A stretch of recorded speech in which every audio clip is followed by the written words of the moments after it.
Welcome to Civics and Coffee. My name is Alicia, and I am a self-professed history nerd. Each week, I'm going to chat about a topic on U.S. history and give you both the highlights and occasionally break down some of the complexities in history and share stories you may not remember learning in high school, all in the time it takes to enjoy a cup of coffee.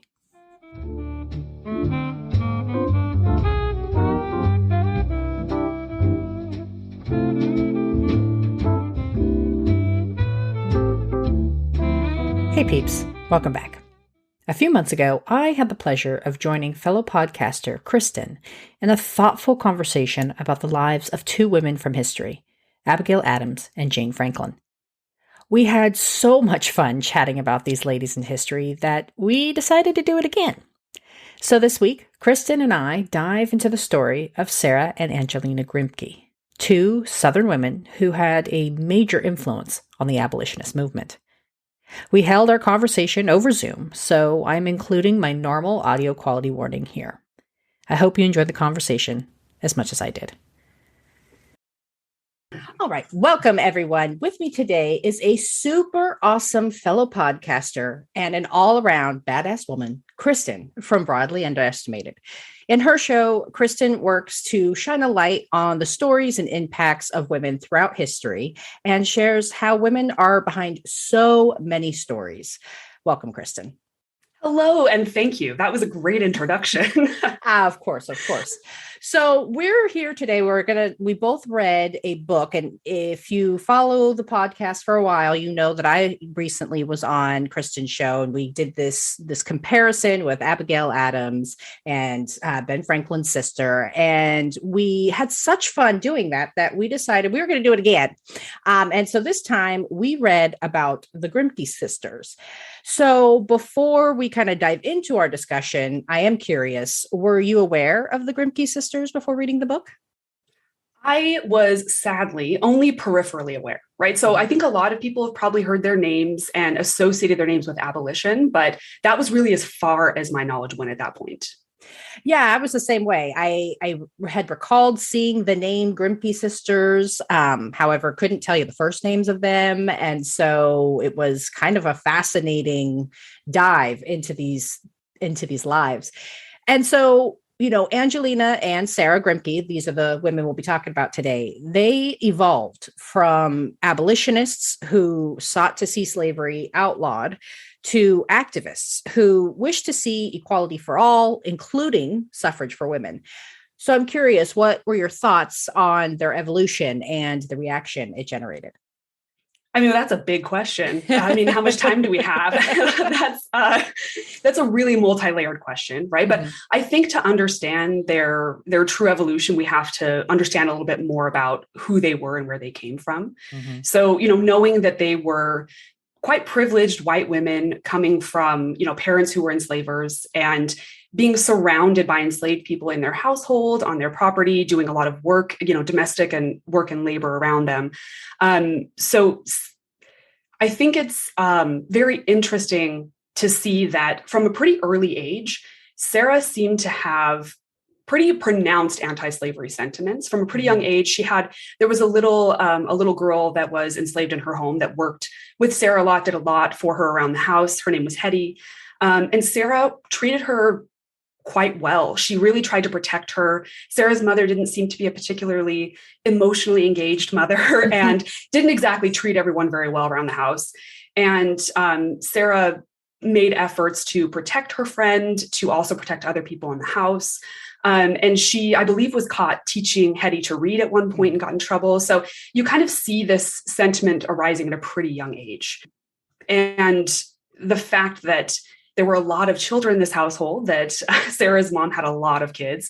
Angelina came along later, and there was like a 12-year age gap between them. So Sarah was really almost like a mother to Angelina. And so a lot of her sentiments and thoughts and ideas really influenced Angelina as well. Mm-hmm. Yeah. And I think, Sarah, as I think we'll talk about a little bit more throughout our conversation, Sarah was really driven by her religious sentiment, right? She became very much interested in Quakerism from a young age, even though that's not the religion with which I think they were Methodists by birth.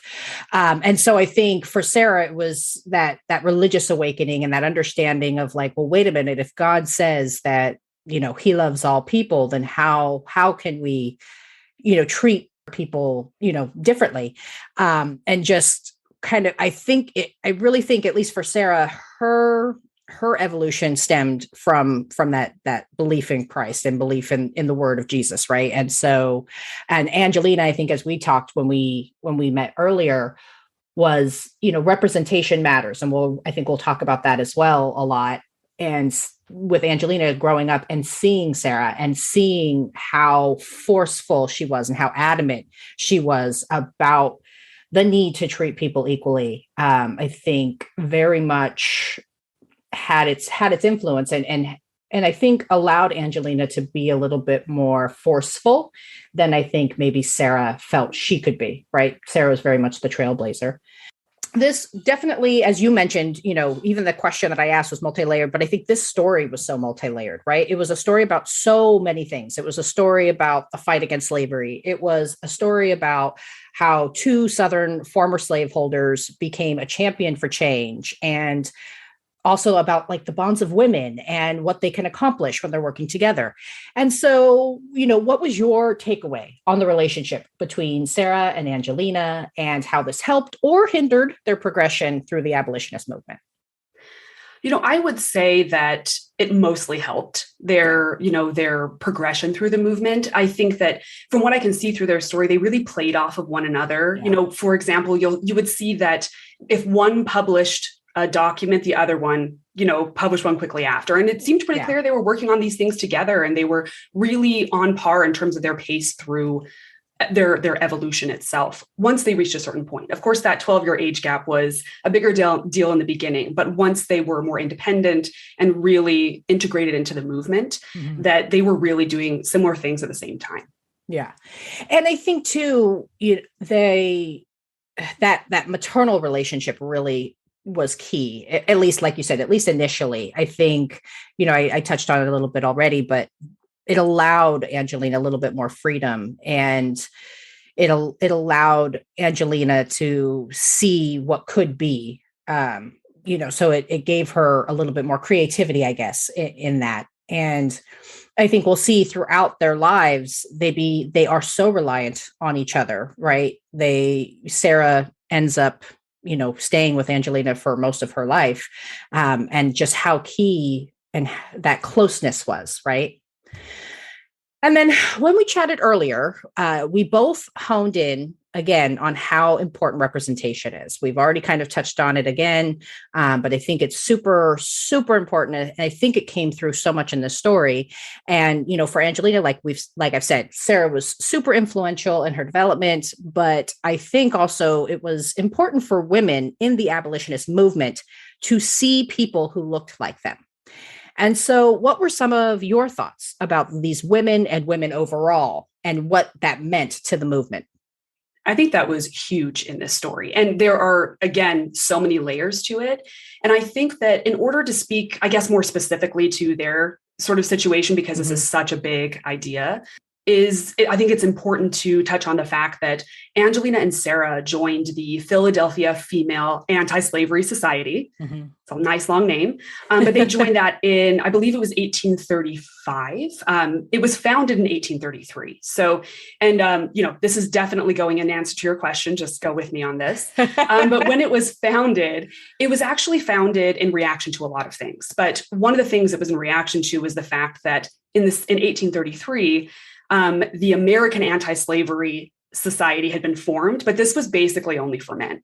Right. And there were a few women who had attended that first convention, but it was really just kind of nominal. But what happened is Lucretia Mott ended up speaking. She ended up impressing a ton of people. And by the end of the convention, a lot of people were saying, you should really just, start a thing on your own. Which is interesting that it wasn't like, come join us. It was like, get your own thing going. So that really speaks to a lot of the resistance to mixed gendered sort of conferences or societies or even audiences of the time. So they went and started this society, and something that was really beautiful about this as well is that, at least from the records that I have read, that the American Anti-Slavery Society certainly had integrated membership. There were a lot of Black members of the society, but many of them were speakers. Well, there were, a good number of speakers, and those speakers had a lot of influence in terms of the stories they were sharing, which were so crucial, of course, to the movement and sharing their experience about the horrors of slavery. But they weren't exactly given the opportunities to influence the society or be in leadership.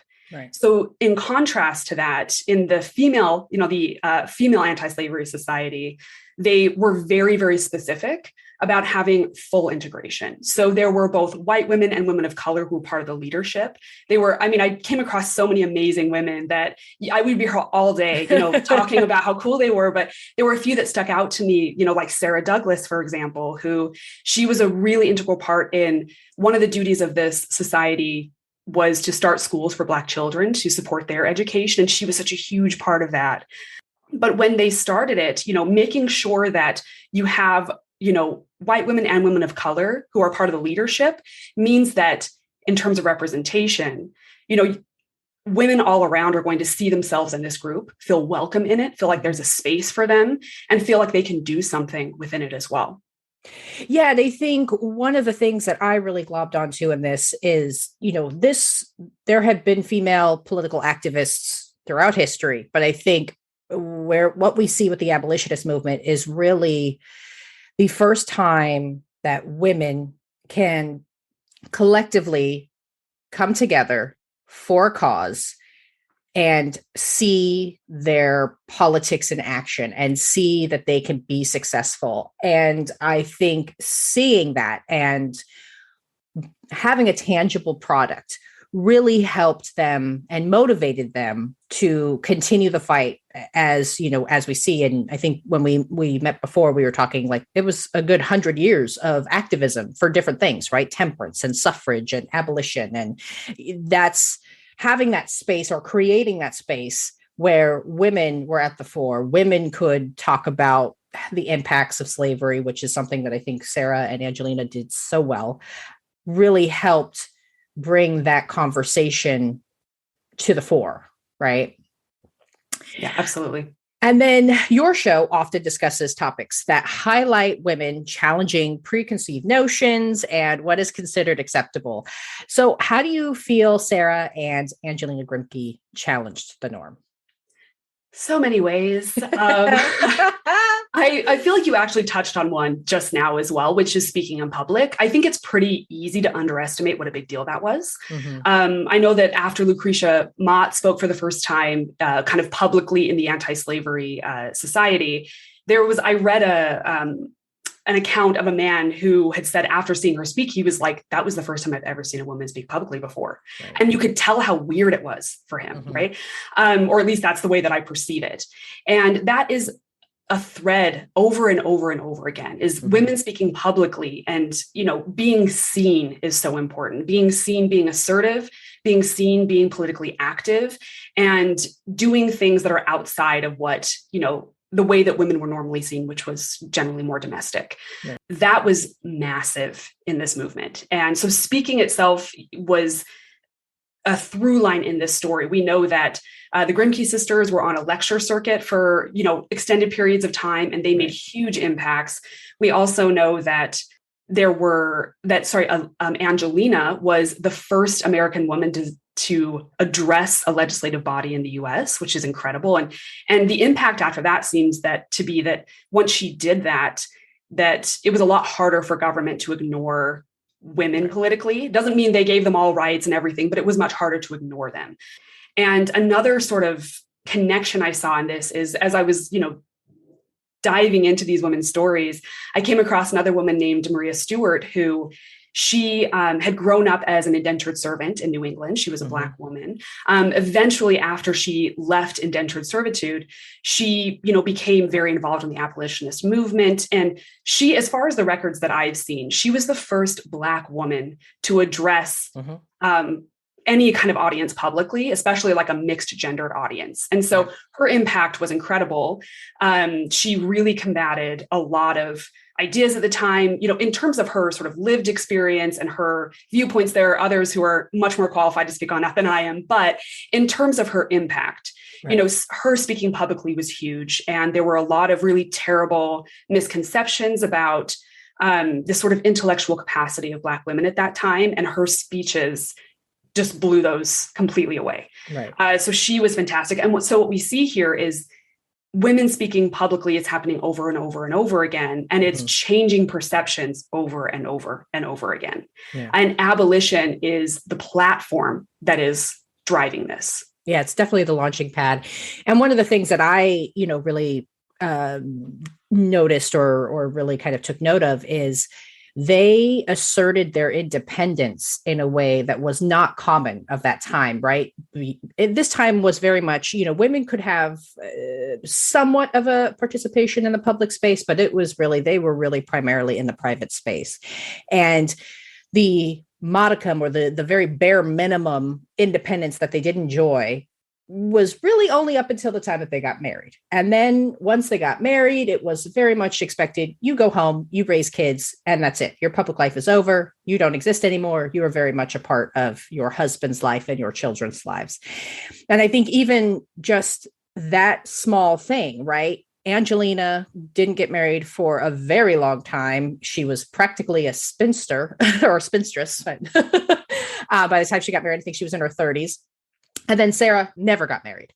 And I think that in and of itself was so key to their success and key to allowing them to continue to be a part of the conversation, because as we saw with Angelina, she did lose a bit of her place in the movement, and the movement kind of kept going while she took some time to get married and have some children, and was very much kind of locked out of it after that, and her sister Sarah didn't really experience that. She was able to stay a part of that movement. And so I thought even that right there, just something as basic as I'm not going to get married was so much of a challenge in society, and was so uncommon. So huge. And we know that Sarah, this decision was very conscious. She had opportunities to get married, and she, more than one time decided, no, I know what this will mean for me. And I do not want to trade my work for kind of the domestic responsibilities and pressures that inevitably will kind of take over. Right. So it was very interesting for her to be making this conscious decision. I think it would be easy to think, oh, she didn't have an opportunity. No, that was not the case. But we did unfortunately see Angelina really face some frustrations, during that time, especially when her husband, who was also a very sort of famous abolitionist, he rejoined the movement, and it was much easier for him to do that. He didn't really have to worry about the domestic responsibilities, and that must have been painful for her.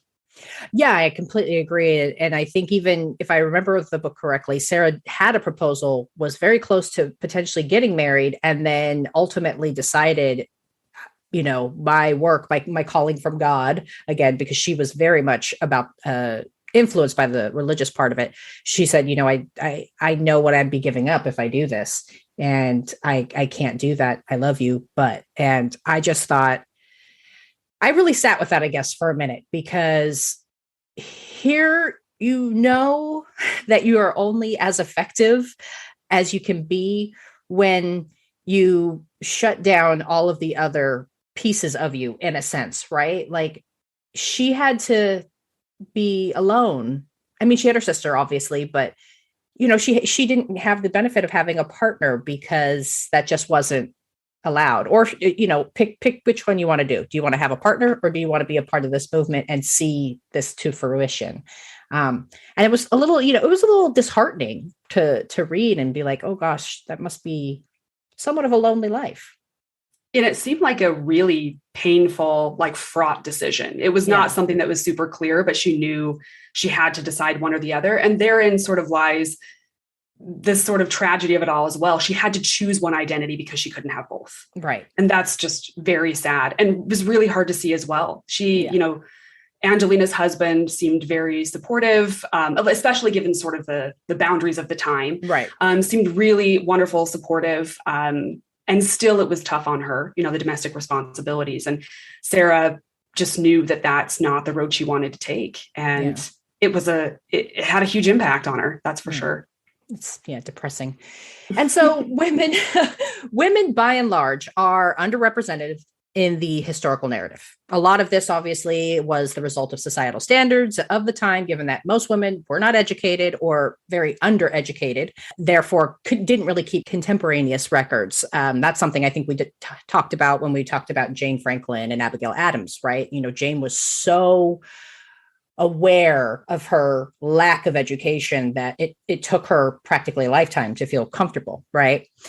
And I think this issue obviously increases greatly when looking at the stories of minority women, such as Indigenous women, and those who were claimed as human property. So I'm curious, how does the story of the Grimke sisters help shine a light on those missing stories in history? Well, I think one of the mysteries of their story actually is that they sort of disappeared in terms of teachings about abolition. And I've looked into this and it's still slightly a mystery how that happened to me. I have my own theories, but they really just were not part of the narrative until the later 20th century. And honestly, a lot of the time when women at least publish a book or some kind of document, that's a sort of mild insurance policy against being forgotten. But in this case, that didn't really happen, right? Both of these women published really important documents of the time and books, and they were still just somehow left by the wayside. That could have had to do with them sort of stepping back from the movement when it was still going really strong to a certain extent. It could have had to do with a lot of things. But with that said, the way that we rediscover them is through writing. So eventually they were, quote unquote, rediscovered. Right. And this is a theme that we see throughout. It's so important for women's records to be kept. It's so important for things to be written down. And something, connected to that I find tragic is, as far as I understand it, Sarah Douglas, upon her death, she wanted all of her personal correspondence and all of her lectures regarding sort of medical hygiene. She was the first woman to study, medicine at a specific college. And she just took some classes so that she could teach hygiene lectures to Black women. And she wanted those burned as well. She wanted all of it destroyed. Now, in our conversation about Jane Franklin, we talked about how I can understand that that's your personal correspondence. That's a lot of yourself that might be found out publicly. And so the inclination to do that is understandable. Right. But when we burn that, we burn these just priceless records of female lives. And what we have found and what we talked about again with Jane Franklin is the discarding of female records. And that is just tragic. So anytime we see women writing things, publishing them, it's a really exciting thing because it's part of the record that hopefully won't be lost.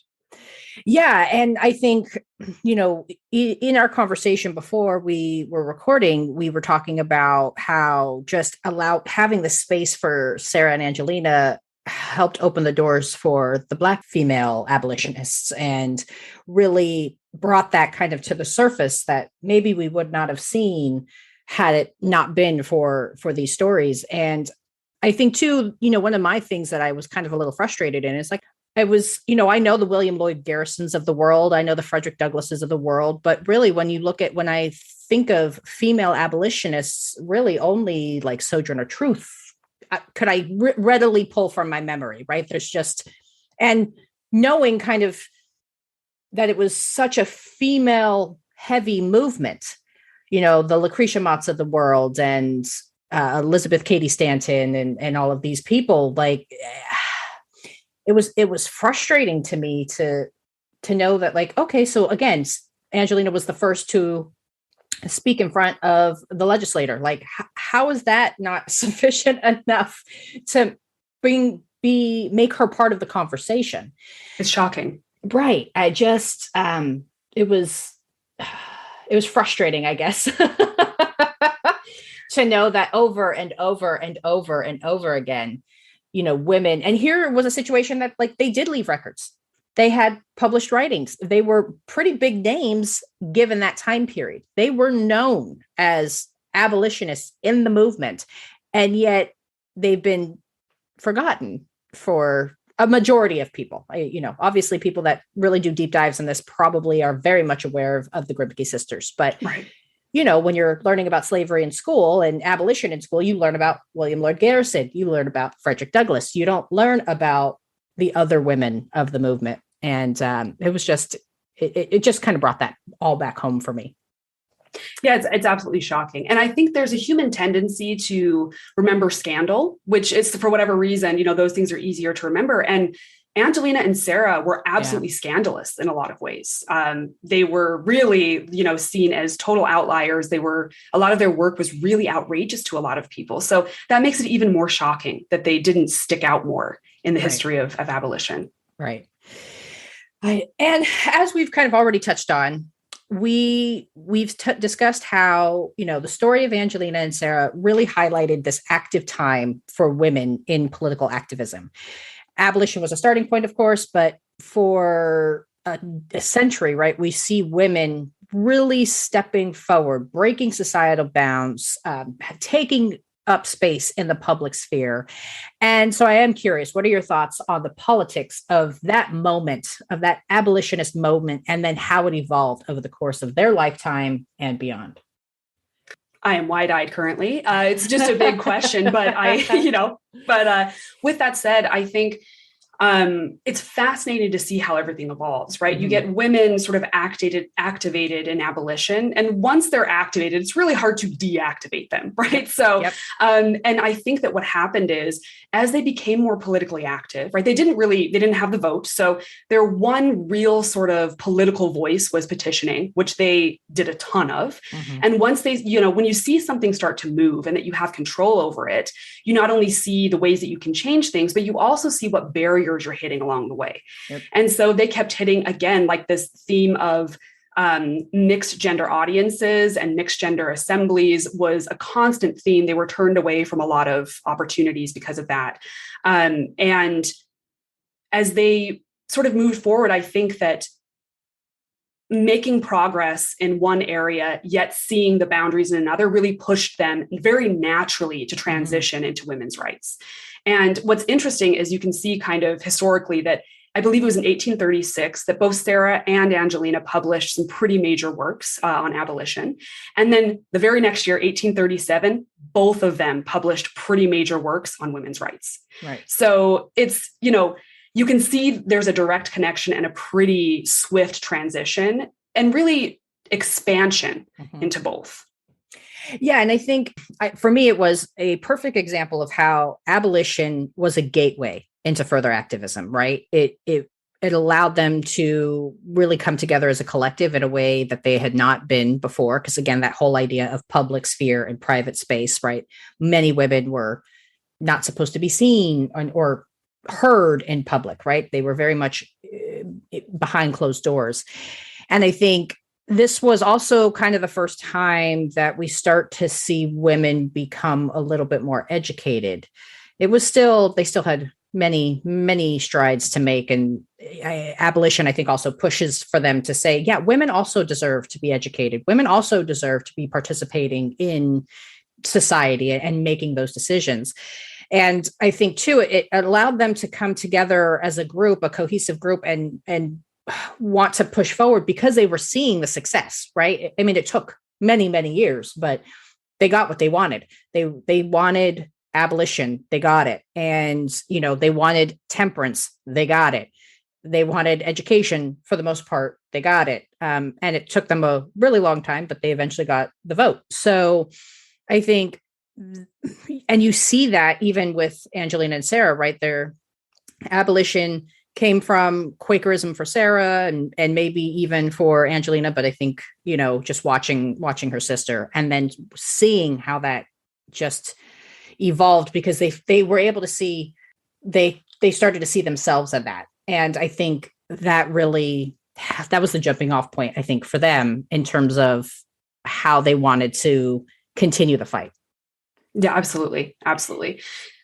Seeing that sort of the scale of oppression, of course, was different. The horrors of slavery were just completely horrific, right? But yes, seeing some similarities would have activated them more.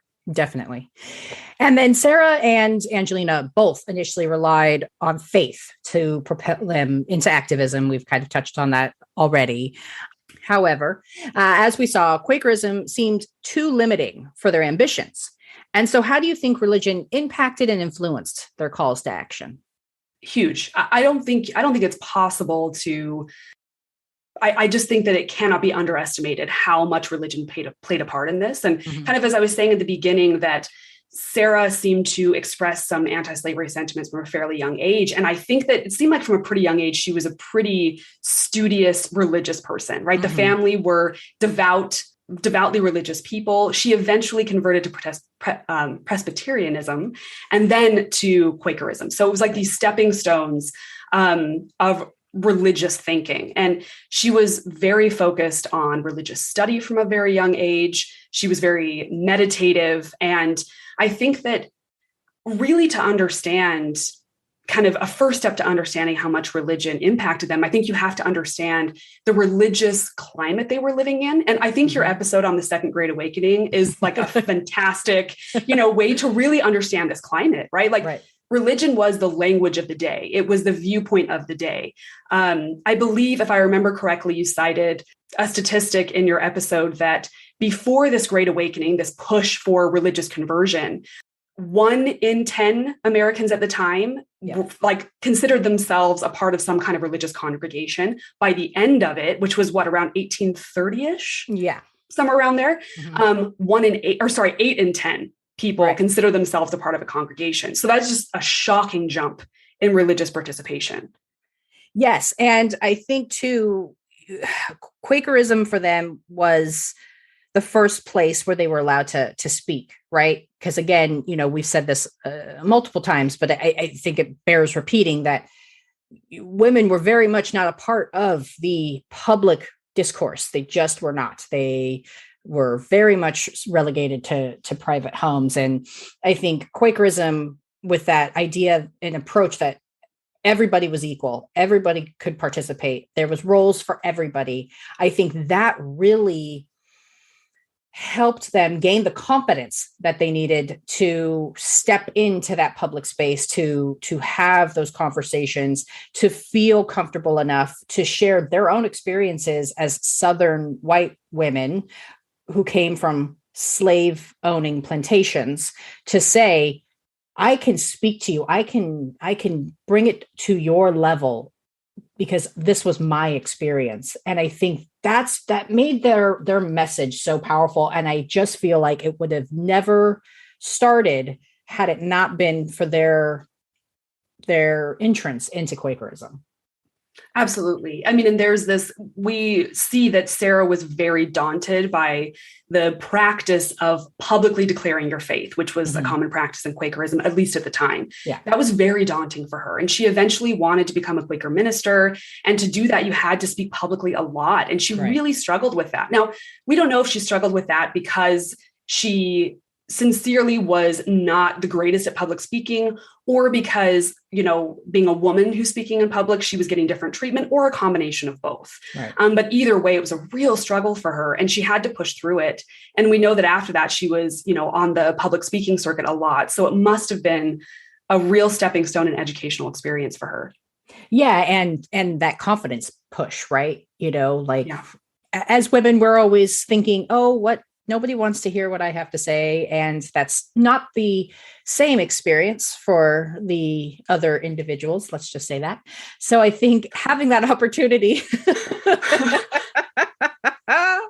which I know we've talked about as well, is, whenever there's hot button issues, we're always like, I don't know that I want, nobody cares about my opinion. It's sometimes sad, but true. Yes. And then, so one of the other themes of your show really highlights the erasure of women throughout history, and the need and the demand, and how important it is to continue to tell their stories, to find that information and to share it. So why for you is it important to make sure that Sarah and Angelina Grimké are known today? I think that their work is so important because it was really a jumping off point for so many things. Now, of course, there were other people involved as well, right? But they were really central figures, or some of the central figures in this. And we know that in terms of like their lasting legacy, the tactics that were used in abolition and women's rights during this time are the same tactics that are being used in politics today. Right. So a lot of these really originated with often these women specifically, like the women working in abolition and women's rights, but definitely from this period. So mailing, like sort of mail campaigns to send advertising for certain topics, single issue conventions, circulating petitions, which is still happening. Of course, gratefully women can vote now, but petitions are still important. And just overall getting women politically involved. They're a potent political force. And it was really discovered during this period just how potent they could be. Mm-hmm. I think for me, and we've touched on this theme as well, they're important because it means representation. And I find that throughout history, representation is so key. It's so important to make sure that we're sharing everybody's stories, everybody's experiences. And I think for so long, right, history has really focused on the white male perspective. And so a lot of that gets lost. And to a certain extent, right, they are still kind of lost to history more broadly, I guess I should say. And so I think making sure that their story is known, I think really allows people to put a human face on things, right? Like we've talked about, we know that women were involved in the abolitionist movement, but that's just a monolith, right? Why were they involved? What were their motivations? How did they become active? How did they participate?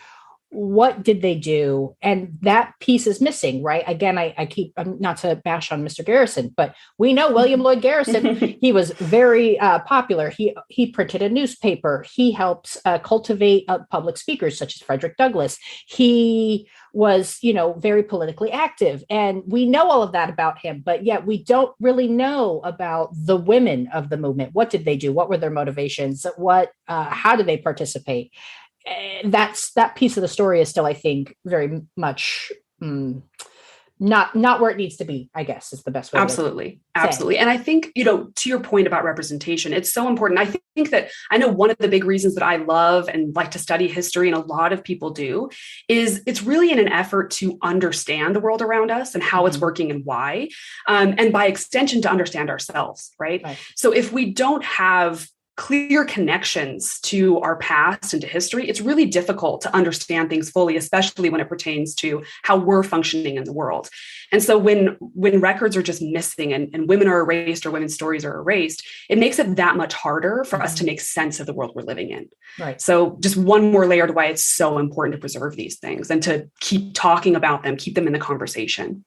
Right. And I think, even that gives confidence where to marginalized societies, right? To know that there are people that look like you who stepped into the public space, who put themselves out there, who put themselves on the line sometimes, that becomes so important because I think it demonstrates like you can do that too.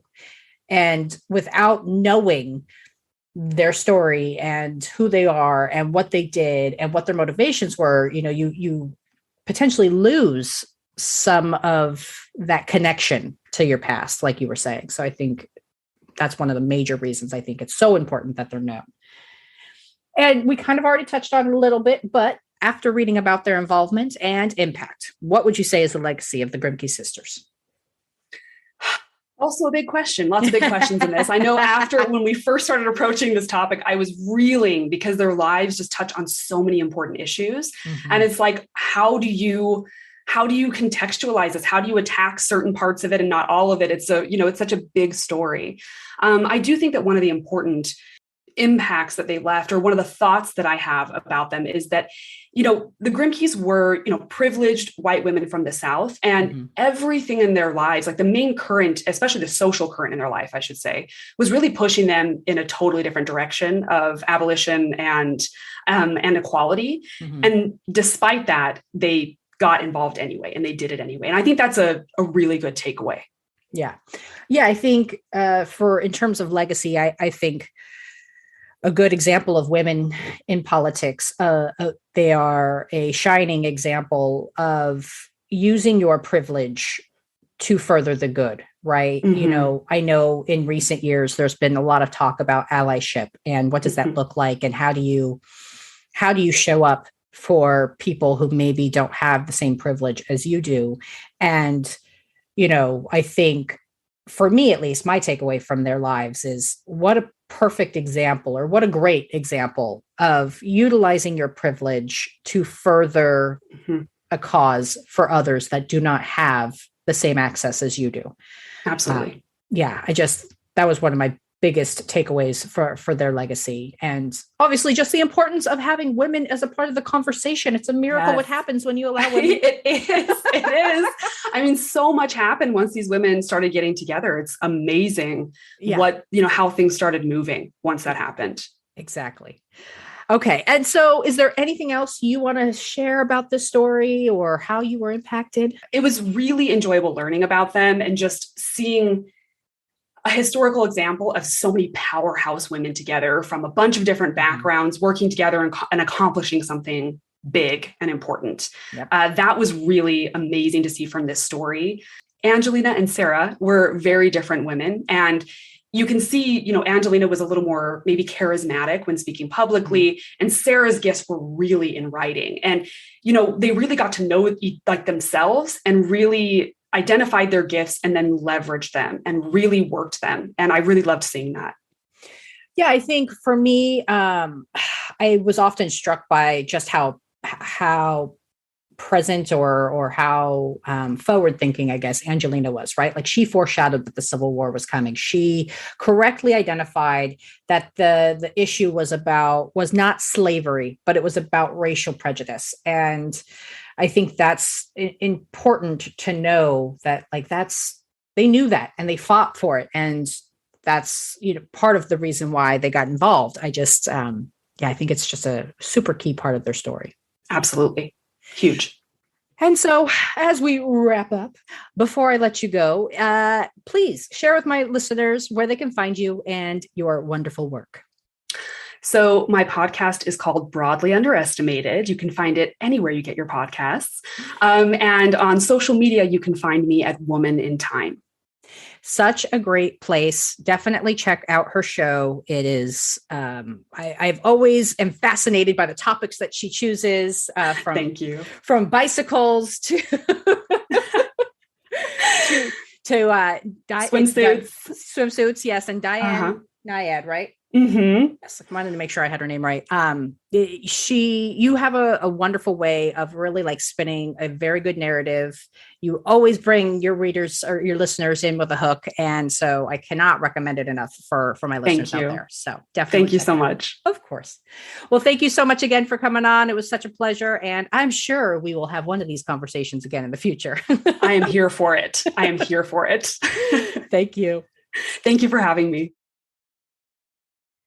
Thank you again to Kristyn for coming on to the show.